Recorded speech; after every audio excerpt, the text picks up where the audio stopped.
Lahumul Fatihah. Bismillahirrahmanirrahim. Ar-Rahmanirrahim. Maliki yaumiddin. Bismillahirrahmanirrahim.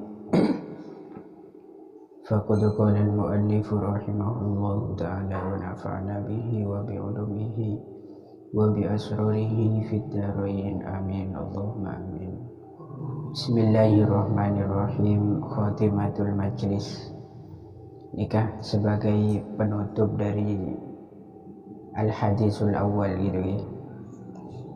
Karena keterangan ini saya ambil memang dari kalamul ulama wa syarhul ulama fi arba'in an-nawawi. Salah satu tujuannya itu nanti biar sampean tidak melulu hanya mengambil faidah dari hadis arba'in itu saja, tapi nanti kita semua juga bisa mendapatkan tambahan ilmu dari beberapa al-ulama al-a'lam, orang-orang yang sudah luas dalam keilmuannya terkait pendalaman hadis arba'in ini. Ini beliau menutup hadis awal dengan beberapa kalam yang sangat berfaedah, di antaranya man kana aqilan wa ya'lamu annahu mayyitun fa innahu yarda fid dunya bil quti fi ma yunasibu dzalik. Barang siapa yang memiliki akal yang sempurna dan dia tahu bahwasanya dia itu akan menjadi orang yang meninggal, dia itu faham dan meyakini hal itu, maka dia pasti akan ridho terhadap dunia, baik di situ makanan pokok atau yang lainnya, sesuai dengan apa yang sudah pantas untuk dimiliki orang yang hidup di dunia.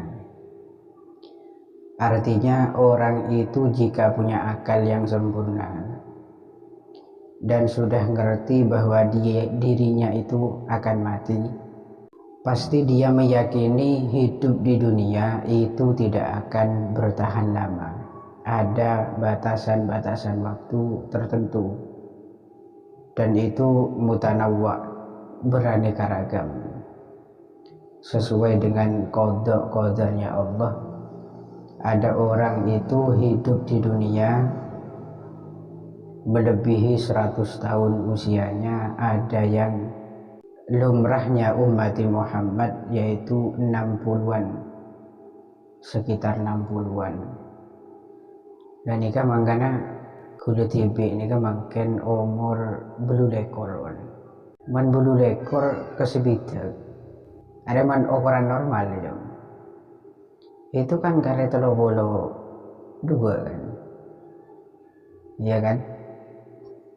Itu kalau ukuran normal, lain dari takdir yang ditetapkan. Kalau nanti takdirnya misalkan 30, tereng lekar 2 tahun. Ambian misalkan lambian nomor senapa ambian? Yasin senapa Yasin? 9 senapa? 2007. Umur 16 sen. Riskon 16 jalan. Belum belas jalan. Belum belas jalan mah pas takdir pas umur 20. Tak lekar 2 tahun. Lah nikah man kula ban sampeyan nikah termasuk orang yang berakal. Tentunya itu harapan kita semua, jadi orang yang berakal itu sebagai pembeda dari hayawan yang lainnya. Itu hendaknya kita itu harus ridho.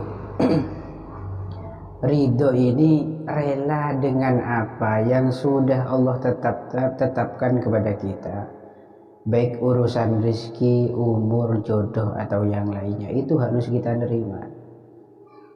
Rezeki kita misalkan makanan 1 hari cukup, ya itu sudah syukuri, karena kita harus mengukur keseimbangan antara lamanya hidup di dunia dengan rezeki yang Allah berikan kepada kita. Kita hidup itu 1 hari 1 malam. Ini usia manusia sehari semalam. Karena potensi untuk meninggal itu kalau tidak siang atau malam. Kalau yang ingin dimakan besok hari kita sudah ada, maka itu sudah cukup untuk jadi rezeki. Besok hari kita punya tempat tinggal, itu sudah cukup. Besok hari kita punya rumah atau punya pakaian untuk menutup aurat, itu sudah cukup dan harus kita ridho. Yang banyak terjadi kecelakaan, artinya orang itu tidak ridho karena tulul amal, panjangnya sebuah lamunan, menganggap hidup di dunia itu selama-lamanya, tak terbatas, sehingga rizki yang Allah sesuaikan dengan lamamu hidup di dunia itu dianggap rizki yang sangat kurang dan berkesimpulan dengan kesimpulan yang salah nantinya.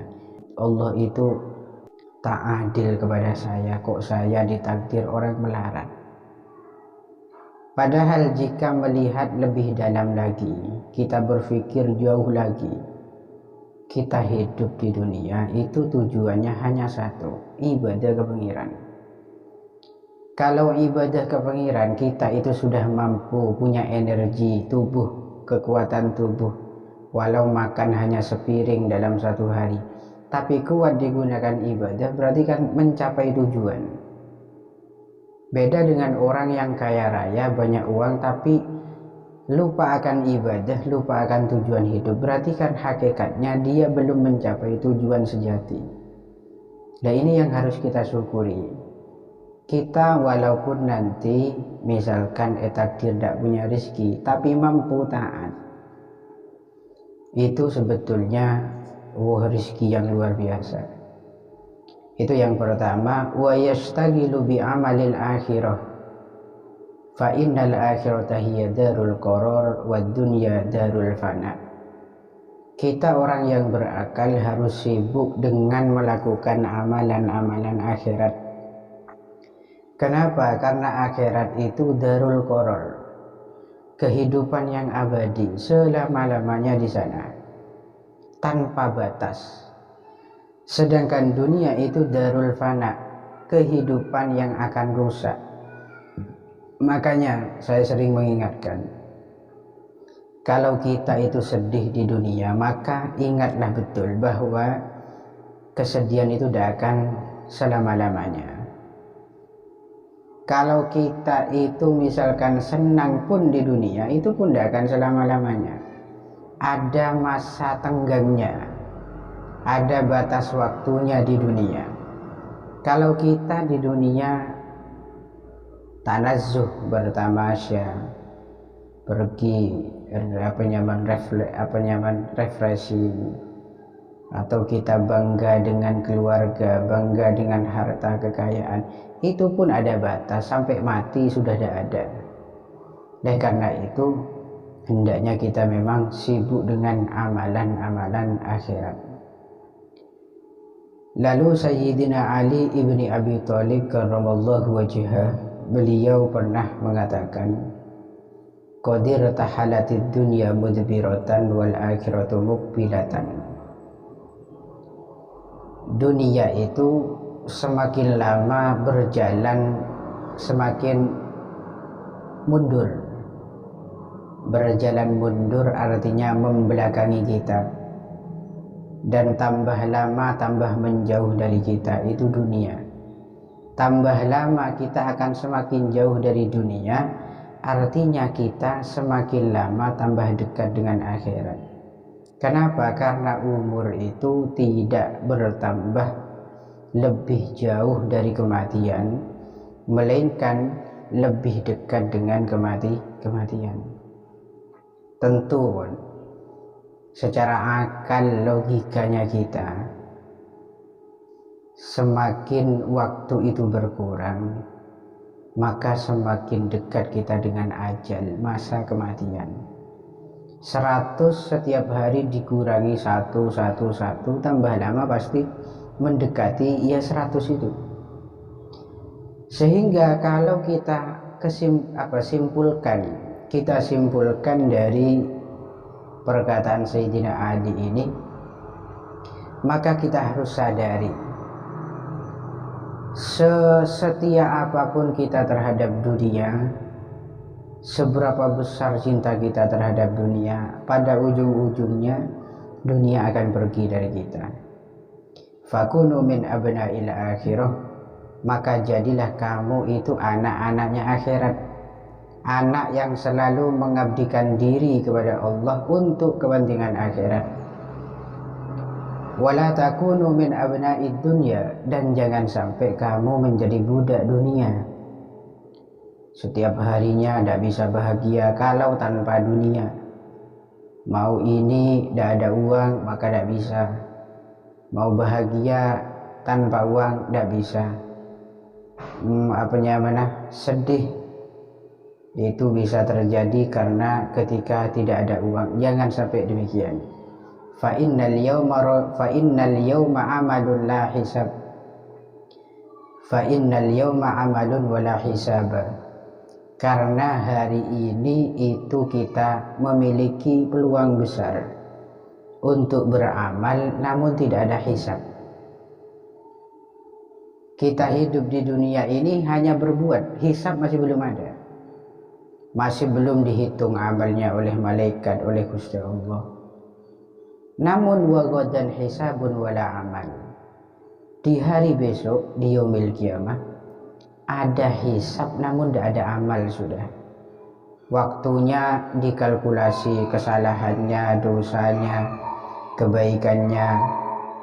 Namun saat itu kita tidak bisa memperbaiki kesalahan itu, tidak punya kesempatan untuk menambah ketaatan lagi kepada Allah. Dan itu harus betul-betul diingat, selalu diingat dan selalu kita amalkan. Lalu ada satu riwayat di sini bahwa annan Nabi sallallahu alaihi wasallam kana jalisan fil masjid. Nabi Muhammad itu pernah duduk-duduk di masjid. Idzaqala alaihi rajulun, tiba-tiba ada seorang laki-laki yang menghampiri Nabi. Abyadul laun hasanus sya'ri alaihi siyabun baitun. Dia itu orangnya putih, kemudian rambutnya itu rapi dan memakai pakaian-pakaian putih. Betapa tampannya orang ini. Orangnya putih, rambutnya rapi, pakai baju putih. Lalu fasallama ala Nabi sallallahu alaihi wasallam. Laki-laki yang tampan ini uluk salam kepada Nabi, faradda alaihi salamah. Lalu Nabi menjawab salamnya dia. Tsumma sa'alahu 'anid dunya. Pertama, rajul tadi atau laki-laki tampan tadi bertanya kepada Nabi tentang dunia. Lalu apa jawaban Nabi? Ad-dunya kahulmin naim. Dunia itu sama dengan mimpinya orang tidur. Bagaimana mimpinya orang tidur? Itu tidak lama dan tidak nyata. Kesenangan yang ada di dunia itu sama dengan mimpi, tidak akan dibawa ke akhirat.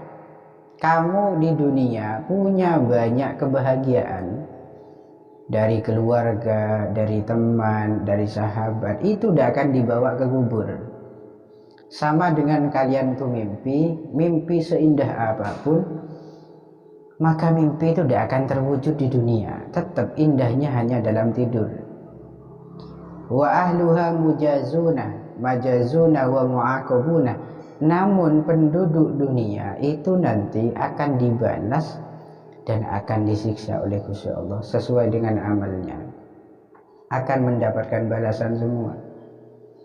Lalu orang laki-laki itu bertanya lagi, famal akhiratuh, apa akhirat? Akhirat itu bagaimana? Nabi Muhammad adabu menggunakan ayatnya Gusti Allah, fariqun fil jannati wa fariqun fis sa'ir. Akhirat itu nanti ada dua kelompok. Kelompok pertama masuk ke surga, kelompok atau rombongan yang kedua itu masuk ke neraka. Berarti nasib dalam akhirat itu hanya ada dua, antara celaka dan untung gitu ya. Lalu Rasulullah Shallallahu Alaihi Wasallam ditanya tentang surga. Lalu dijawab oleh Nabi, antatrukad dunya li talibi na'imiha abadan. Surga itu untuk mendapatkannya harus meninggalkan dunia demi menikmati kesenangan dan kenikmatan surga selama-lamanya.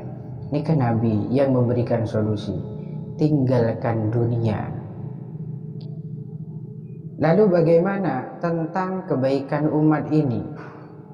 Jawab seorang Nabi, alladzi ya'malu bi ta'atillah, yaitu orang yang sanggup beramal taat kepada Gusti Allah. Bagaimana gambarannya hamba Gusti Allah yang taat kepada Allah, yang sanggup taat terhadap Gusti Allah pada saat itu? Jawab seorang Gusti Nabi, musmiron katolibil qafilah. Orang odi nikah sebeda itunya nikah. Mungkin nikah pada orang siap-siap mencari kesana kesini sebuah rombongan. Ada rombongan yang mau berangkat, kita berlari untuk mengejarnya. Itu sama dengan orang yang hidup sekarang. Akhirnya nanya lagi laki-laki tadi, fakamil qararu fiha. Berapa lama orang tersebut itu mencari atau mengejar rombongan tersebut? Atau berapa lama orang tersebut itu hidup di dunia? Kal mutakhallif anil qafilah. Dia itu sama dengan orang yang tertinggal dari rombongannya. Darama orang yang tertinggal dari rombongannya, maka dia akan cepat-cepat segera untuk kabur, mengejar secepat-cepatnya agar bisa nututin gitu. Lalu ditanya lagi, fakam bainad dunya wal akhirah. Berapa jarak kehidupan antara dunia dan akhirat? Jaraknya itu seberapa lama? Jawaban Nabi, gomdotu ainin, sak kedipe meripot. Sak kedipe meripat itu satu kejapan mata saja. Sak apa ki? Macam bahasa Indonesia itu sak kedipe meripat itu satu pejaman mata. Iki satu kedipan mata. Satu kedipan mata. Akhirnya setelah dijawab oleh Nabi, pergilah laki-laki itu sampai tidak kelihatan jejaknya, sampai hilang dari pandangan lah. Lalu setelah kejadian itu Rasulullah Shallallahu Alaihi Wasallam bersabda kepada para sahabat, hada Jibril. Laki-laki tampan tadi itulah malaikat Jibril.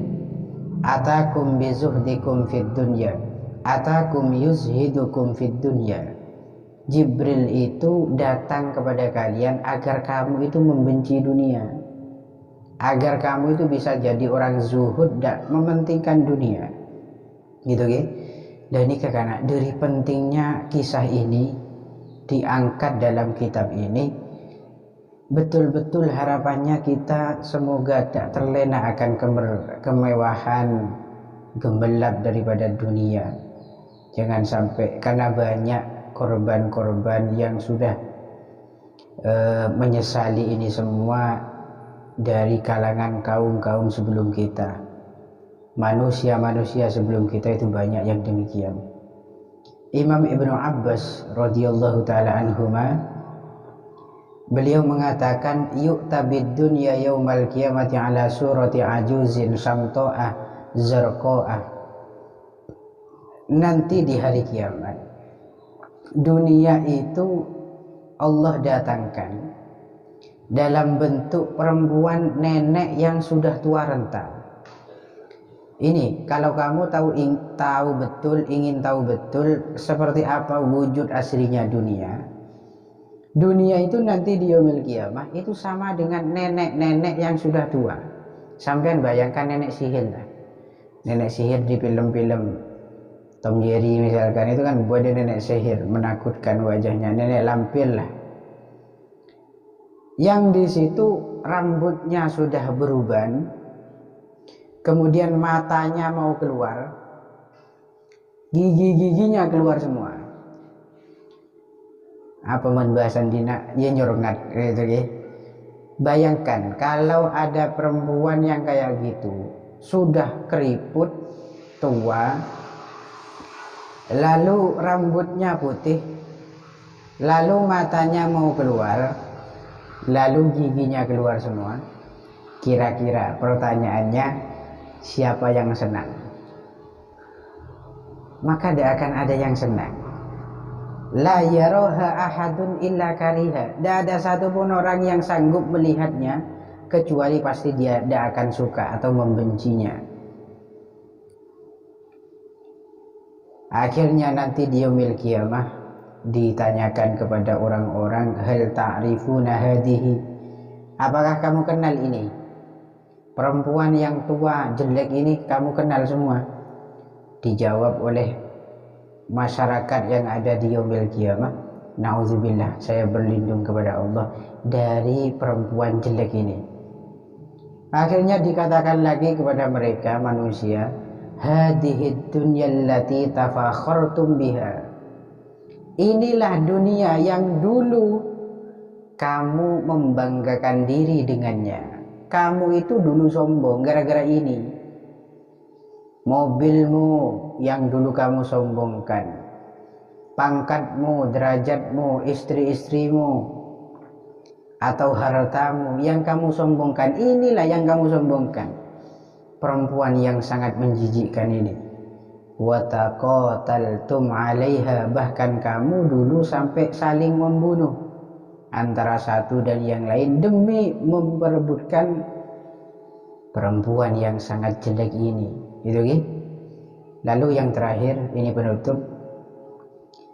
Dalam kitab Al-Manhiyat di situ ada satu keterangan, la tuhibbud dunya, jangan sekali-kali kamu itu mencintai dunia, fa innaha laysat bidaril mu'minin, karena dunia itu bukanlah tempat bagi orang-orang mukmin.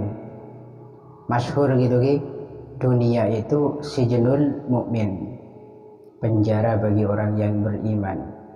Wala tusahibus syaitan fa innahu laisa birafiqil mu'minin, jangan kamu berteman dengan setan, karena setan itu bukanlah temannya orang mukmin. Wala tu'zu ahadan, dan jangan sampai kalian itu menyakiti satu orang pun di antara kalian. Falaysa dzalika bihirfatil mu'minin, karena perbuatan menyakiti sesama itu bukan perilaku yang dimiliki oleh orang-orang yang beriman. Jadi telok nikah kudu jaga, jangan sampai cinta dunia, jangan sampai ngancain setan, jangan sampai nyakein kepada makhluknya Allah. Bonki al-haditsus tsani, wallahu a'lam bishawab. Al-Fatihah.